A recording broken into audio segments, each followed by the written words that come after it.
Hello everyone, स्वागत है आप सभी किसी लैंग्वेज यूट्यूब में। मेरा नाम दीपा रावत और आशा करती हूँ कि आप सब अच्छे होंगे। यदि आप चैनल पर नए हैं तो चैनल को लाइक करें, शेयर करो, साथ में सब्सक्राइब भी कर लीजिएगा ताकि आने वाले नोटिफिकेशन सबसे पहले आपको पहुंचे।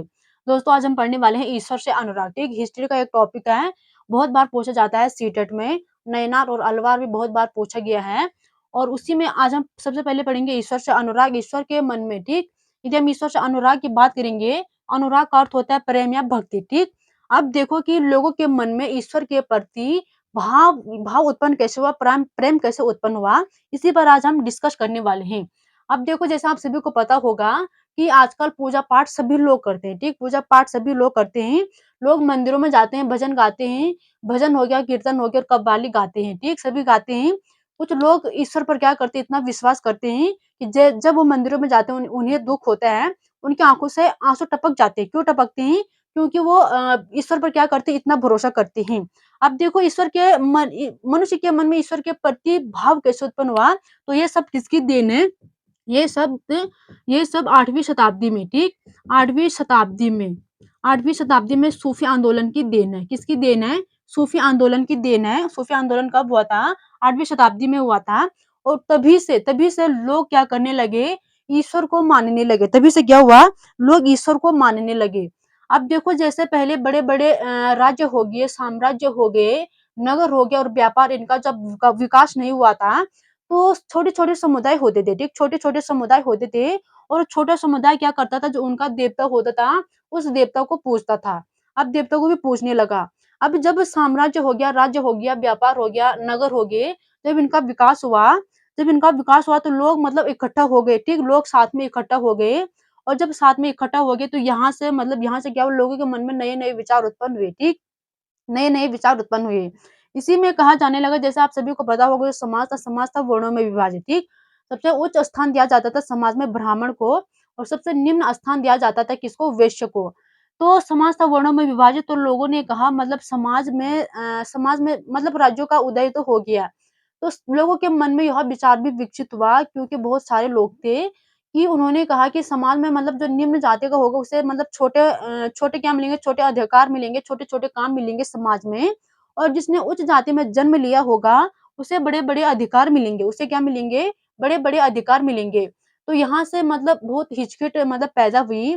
फिर क्या हुआ, जो लोग थे उन्होंने बौद्ध और जैन के उपदेशों को अपनाया। ठीक, बौद्ध और जैन धर्म के उपदेशों को अपनाया।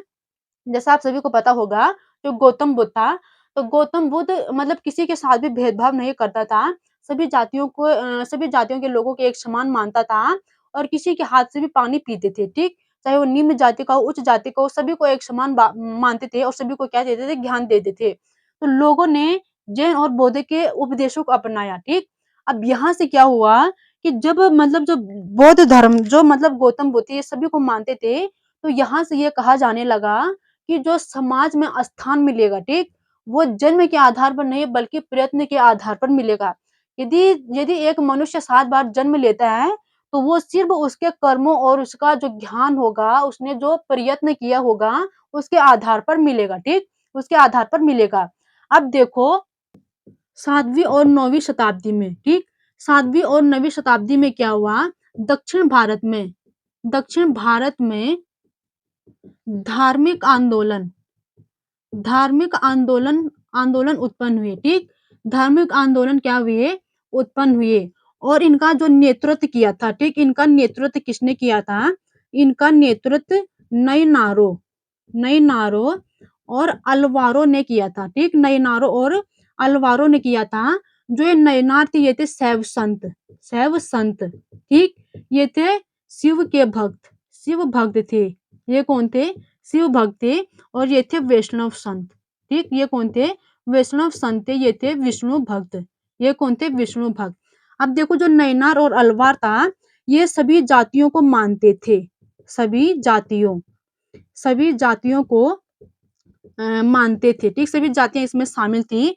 दूसरा, जो पनाह और पुलेया जनजाति थी, ये एक अस्पृश्य जाति थी। अस्पृश्य मतलब जिसे हम छू नहीं सकते थे। ये जाति भी इसमें क्या थी? ये जाति भी इसमें शामिल थी। तीसरा हम इसमें देखेंगे, ये जैन और बुद्ध के कटु आलोचक थे। क्या थे? कटु आलोचक थे, मतलब इनके विरोध थे, ठीक, इनके विरोध थे। दूसरा हम इसमें देखेंगे जो जैन जो मतलब आपके तमिल कवि थे, इन्होंने क्या किया, तमिल कवियों के उदाहरणों को तमिल कवियों के उदाहरणों को अपने जीवन में अपने जीवन में क्या किया, अपने जीवन में उनका उपयोग किया, अपने जीवन में उनका उपयोग किया। पांचवा इसमें देखेंगे जो नैनार और अलवार संत थे, ठीक, जो ये संत थे, नैनार नैनार और अलवार संत क्या थे, ये आपके घुमक्कड़ थे, ये क्या थे, घुमक्कड़ थे। टोटल नैनार थे कितने, टोटल नैनार थे आपके 63, और इन्हीं में से एक था अपार अपार अपार हो गया अस्पृश्य अस्पृश्य कुमार कामगार, ठीक, ये क्या थे, ये आपके क्या थे, नैनार थे। अब सबसे पहले हमने इसमें क्या बोला, इसमें सभी जातियों के लोग शामिल थे, ठीक, जो नैनार और अलवार है, इसमें सभी जातियों के लोग रहते थे, चाहे वो उच्च जाति का हो, निम्न जाति का हो, किसी भी जाति का हो, तो इसमें शामिल होता था। पुनिया और पुलेहा, पन्ना और पुलेया, ये एक अस्पृश्य जाति थी, मतलब जिनको हम छू भी नहीं सकते थे, वो जाति भी इसमें शामिल थी। ये जैन और बुद्ध के कटु आलोचक थे। तमिल कवियों के उदाहरण, ठीक, जैसे तमिल कवि जो संगम कविताएं हैं, तो इनमें क्या होता था, जो तमिल कवि होते थे, मतलब उनकी एक मीटिंग होती थी, और उस मीटिंग में उस मतलब जो आयोजन किया जाता था, ठीक, एक संगठन का आयोजन किया जाता था, और उसमें जो तमिल कवि होते थे वो अपने कविताओं निबंधों उनको लिखते थे, ठीक, उनको लिखते थे, और उन्हीं के उदाहरणों को किसने उपयोग किया, उन्हीं के उदाहरणों को नैनारों और अलवारों ने उपयोग किया। दूसरा हम इसमें देखेंगे नैनार और अलवार घुमक्कड़ थे, ठीक, जो ये नैनार और अलवार संत थे, ये घूमते रहते थे, और ये जहां भी जाते थे, जिस क्षेत्र में भी जाते थे, उस क्षेत्र का जो देवता होता था उसके लिए कविता गाते थे, उसके लिए क्या करते थे, कविता मतलब लिखते थे, और जब इस कविता को गाते थे तो वो संगीतबद्ध उस कविता को गाते थे, ठीक, संगीतबद्ध क्या करते थे, उस कविता को गाते थे। तो हमने क्या कहा, जो नैनार थे वो 63 थे, ठीक, टोटल नैनार कितने थे, 63 थे। इनमें से अपार, अस्पृश्य, कुम्हार और कामगार और ब्राह्मण भी इसमें शामिल था, ठीक, बहुत सारी जाति इसमें क्या थी, शामिल थी। इसमें जो मुख्य था एक था मणिक वाचकम। अब देखो जो ये मणिक वाचकम है, ये थे तमिल कवि, ये कौन थे, तमिल कवि थे, और दूसरा इसमें अपार था, ठीक, जो अपार था, तो ब्राह्मणों ने क्या किया, अपार को निम्न जाति कहते थे, और अपार क्या करते थे, जो कूड़ा करकट होता था, कूड़ा करकट को बटोरते थे, और इसी पर इनका जीवन आधारित था, इसी पर इनका जीवन टिका हुआ था, किसका, अपार का। अपार को एक निम्न जाति माना गया है, ठीक, ये जाति भी किसमें शामिल थी, ये सभी जातियां आपके नैनारों में शामिल थी, कौन, अपार, अस्पृश्य, कुम्हार, कामगार और ब्राह्मण। टोटल नैनार कितने थे, 63 थे। सीटेट में पूछा जाता है कई बार क्वेश्चन, ठीक, नैनार और अलवार से कई बार पूछा जाता है कि निम्न में से कौन सी जाति नैनारों में शामिल नहीं है, ठीक, कौन सी जाति नैनारों में शामिल नहीं है, तो इनमें से जो भी जाति यहाँ पे हमने लिखी नहीं है वो जाति इसमें क्या है, शामिल है, और वही क्वेश्चन वही आंसर क्या हमारा सही है। अब देखो जो अलवार थे, ठीक, टोटल अलवार कितने थे, टोटल अलवार 12 थे। इसमें जो प्रसिद्ध था वो था पेरिय अलवार, इसमें कौन था, पेरिय अलवार, ठीक है, इसमें सबसे मतलब प्रसिद्ध था कौन था, पेरिय अलवार। और इनकी जो पुत्री थी, इनकी पुत्री कौन थी, अंडाल तोंड तोरपीड़, ठीक, इनकी पुत्री कौन थी, अंडाल तोंड तोरपीड़, किसकी, पेरिय अलवार की, ठीक। ये हो गया हमारा अलवार, ठीक है, नैनार और अलवार संतों के बारे में। अब हम आगे देखेंगे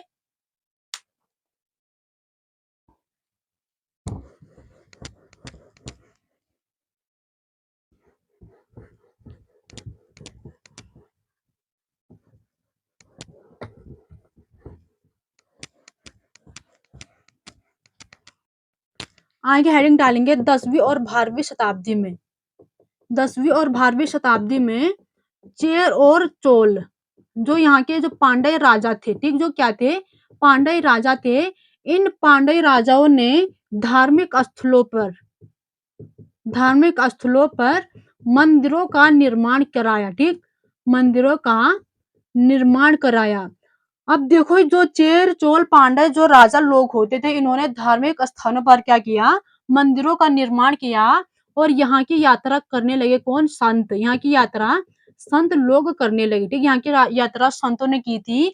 और इसी समय क्या हुआ, इसी समय जो नैनार और अलवार थे, नैनार और अलवार, इसी समय नैनार और अलवारों की कविताओं को रचा गया। ठीक, कविताओं को रचा गया। और इनकी धार्मिक जीवनी को, इनकी जो धार्मिक जीवनियां थी, जीवनियां, उनको भी रचा गया। ठीक, क्या हुआ, 10वीं और 12वीं शताब्दी में चेर चोल पांड्यों ने क्या किया, जो धार्मिक स्थल थे वहां पर मंदिरों का निर्माण किया। और उस मंदिरों की यात्रा किसने की थी, संतों ने की थी। और इसी समय क्या हुआ, जो नैनार और अलवार थे उनकी कविताओं का मतलब संकलन तैयार किया गया है। और जितने भी इनकी जो धार्मिक जीवनियां थी उनको भी रचा गया। ठीक, उनको भी रचा गया। अब हम देखेंगे दर्शन और भक्ति। दर्शन और भक्ति, यदि हम दर्शन और भक्ति की बात करेंगे, दर्शन मतलब फिलोसफी। ठीक, दर्शन मतलब फिलोसफी। अब देखो, जो भारत के दार्शनिक कौन थे, भारत के दार्शनिक कौन थे, भारत के दार्शनिक, भारत के दार्शनिक थे शंकराचार्य। कौन थे, शंकराचार्य। भारत के दार्शनिक थे शंकराचार्य। इनका जन्म हुआ था 8वीं शताब्दी में। ठीक, 8वीं शताब्दी में केरल में इनका जन्म हुआ था। और जो शंकराचार्य थे ये अद्वैतवाद के समर्थक थे। अद्वैतवाद, अद्वैतवाद के क्या थे, अद्वैतवाद के ये समर्थक थे, अद्वैतवाद के समर्थक थे। इन्होंने कहा कि जो हमारी जीवात्मा है, ठीक, जो हमारी जीवात्मा है, जो हमारी आत्मा है, जीवात्मा और परमात्मा, जीवात्मा और परमात्मा क्या है, परमात्मा परम सत्य है। परम क्या है, सत्य है, परम सत्य है। आगे देखेंगे, इन्होंने इन्होंने जो शिक्षा दी थी, इन्होंने क्या शिक्षा दी, ब्रह्मा जो एकमात्र सत्य है, जो एकमात्र क्या है, सत्य है, वह निर्गुण और निराकार है। वह क्या है, निर्गुण और निराकार है, निर्गुण और निराकार है। शंकराचार्य ने संसार को मिथ्या कहा है। संसार को क्या कहा है, मिथ्या कहा है, मिथ्या कहा है। और इन्होंने जो उपदेश दिया था, उपदेश क्या दिया था, यदि आपको, यदि आपको मोक्ष लेना है, यदि मोक्ष प्राप्त करना है तो ब्रह्मा को समझना पड़ेगा। ब्रह्मा को समझना, ब्रह्मा को समझना। और ज्ञान पर विश्वास करना, ज्ञान पर विश्वास करना। ठीक, विश्वास करना है। जब आप क्या करेंगे, ब्रह्मा को समझेंगे और ज्ञान पर विश्वास करेंगे तो उसी से आपको मोक्ष प्राप्त होगा। देखो, भारत के दार्शनिक कौन थे, भारत के दार्शनिक थे शंकराचार्य। शंकराचार्य का जन्म कब हुआ था, 8वीं शताब्दी केरल में हुआ था। और ये कौन थे, अद्वैतवाद के समर्थक थे। ठीक, कई बार पूछा जाएगा भारत के दार्शनिक कौन थे, शंकराचार्य थे। शंकराचार्य अद्वैतवाद के क्या थे, समर्थक थे। जीवात्मा और परमात्मा एक परम सत्य है। इन्होंने कहा जो हमारी आत्मा है, ठीक, जो हमारी आत्मा है वही परमात्मा है। ठीक, हमारे लिए जो हमारी आत्मा है वही क्या है, परमात्मा है। इन्होंने जो शिक्षा दी थी, ब्रह्मा जो एकमात्र सत्य है वो क्या है, निर्गुण और निराकार है। ठीक, जिसका मतलब कोई आकार नहीं है, जिसका कोई आकार नहीं है उसे कहा जाता है निराकार। ब्रह्मा जो एकमात्र सत्य, मतलब ब्रह्मा कोई है ही नहीं। ठीक, वो बिल्कुल निराकार, जिसका कोई आकार नहीं है वही है ब्रह्मा। इन्होंने मतलब, इन्होंने कहा जो ब्रह्मा मतलब हमारी आत्मा ही क्या है, जो हमारी आत्मा हमारे लिए परमात्मा है। तो इसलिए जो ब्रह्म है वो निर्गुण और निराकार है। ठीक, संसार को इन्होंने मिथ्या कहा, संसार को इन्होंने क्या कहा, झूठा कहा है। और इन्होंने कहा यदि आपको मोक्ष, यदि आपको मोक्ष को प्राप्त करना है तो आपको अपनी आत्मा पर विश्वास होना चाहिए। ठीक है, अपनी आत्मा पर विश्वास होना चाहिए और ज्ञान पर विश्वास होना चाहिए। ठीक, अपने आत्मा को समझना चाहिए। मोक्ष प्राप्त करने के लिए ब्रह्मा को समझना और ज्ञान पर विश्वास करना। ब्रह्मा ही तो इन्होंने किसने कहा है, अपनी आत्मा को कहा है। ठीक, तो मोक्ष ब्रह्मा को समझना और ज्ञान पर विश्वास करना। ठीक, ये हो गया हमारा जो दार्शनिक भक्त थे। ठीक, जो दार्शनिक भक्त कौन थे, शंकराचार्य थे। अब आगे हम हेडिंग डालेंगे रामानुज। हेडिंग क्या रहेगी, हेडिंग रहेगी रामानुज।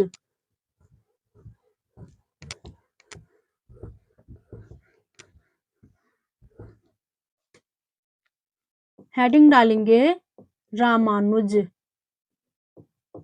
यदि हम रामानुज की बात करेंगे तो इनका जन्म हुआ था 11वीं शताब्दी में तमिलनाडु में। तमिलनाडु में इनका जन्म हुआ था और ये विष्णु के भक्त थे।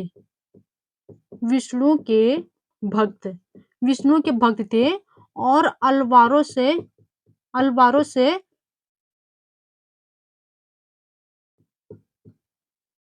संबंधित थे, ठीक, और अलवारों से संबंधित थे। ये विशिष्ट द्वैतवाद विशिष्ट द्वैतवाद के विशिष्ट द्वैतवाद के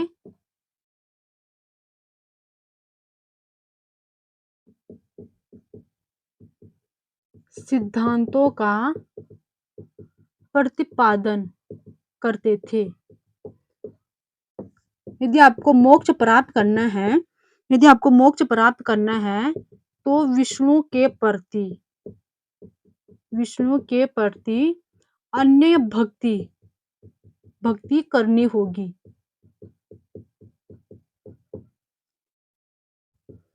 रामानुज के सिद्धांत ने भक्ति की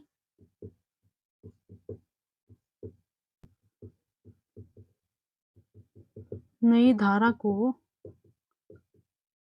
अत्यधिक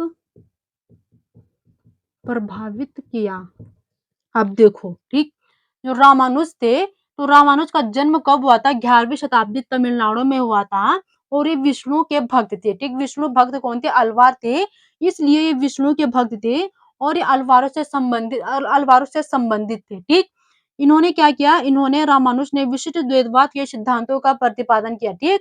रामानुज कौन थे? विशिष्ट द्वैतवाद थे। और जो शंकराचार्य थे वो कौन थे? वो अद्वैतवाद थे। और कौन थे? ये थे विशिष्ट द्वैतवाद। अब देखो, इन्होंने कहा यदि आपको मोक्ष प्राप्त करना है तो विष्णु के प्रति आपके मन में अन्य भक्ति होनी चाहिए, मतलब आप विष्णु के भक्त होने चाहिए, सच्चे भक्त होने चाहिए, तो आपको क्या मिल सकता है? आपको मोक्ष मिल सकता है। और रामानुज के जो सिद्धांत है, इसने भक्ति की जो नई धारा है उसको अत्यधिक प्रभावित किया, ठीक। जो भक्ति थी, जो लोगों के मन में भक्ति उत्पन्न हुई थी, इसने क्या किया? इसके सिद्धांतों ने भक्ति की नई धारा को क्या किया? अत्यधिक प्रभावित किया, ठीक। ये हो गया रामानुज। अब हम आगे हेडिंग डालेंगे, वीर शैव आंदोलन। वीर शैव आंदोलन। अब देखो, जो वीर शैव आंदोलन था 12वीं शताब्दी के मध्य कर्नाटक में स्थापित हुआ।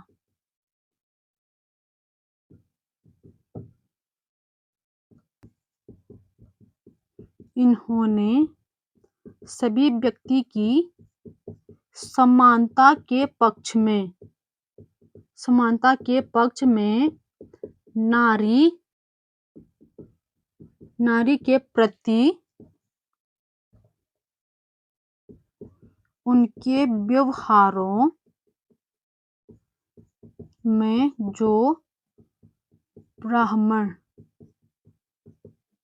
विचारधारा के विरुद्ध अपने तर्क दिए। ये सभी कर्मकांडों और मूर्ति पूजा का विरोध करते थे।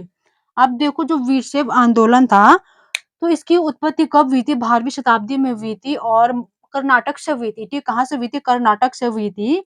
इन्होंने सभी व्यक्ति की समानता का पक्ष में, ठीक, इन्होंने सभी व्यक्ति को समान माना है और नारी के प्रति उनके व्यवहार में जो ब्राह्मण विचारधारा थी, ठीक, जो ब्राह्मणों ने क्या किए थे? समाज में नियम बनाए थे, उनका विरोध किया। और ये सभी क्या करते थे? सभी कर्मकांडों, जितने भी कर्मकांड थे, जितने भी मूर्ति, मतलब जितनी भी पूजा होती थी, उसका विरोध करते थे। उसका क्या करते थे? विरोध करते थे। तो ये थी आज की क्लास। यदि आपको पसंद आए तो लाइक, शेयर और सब्सक्राइब जरूर कीजिएगा। धन्यवाद।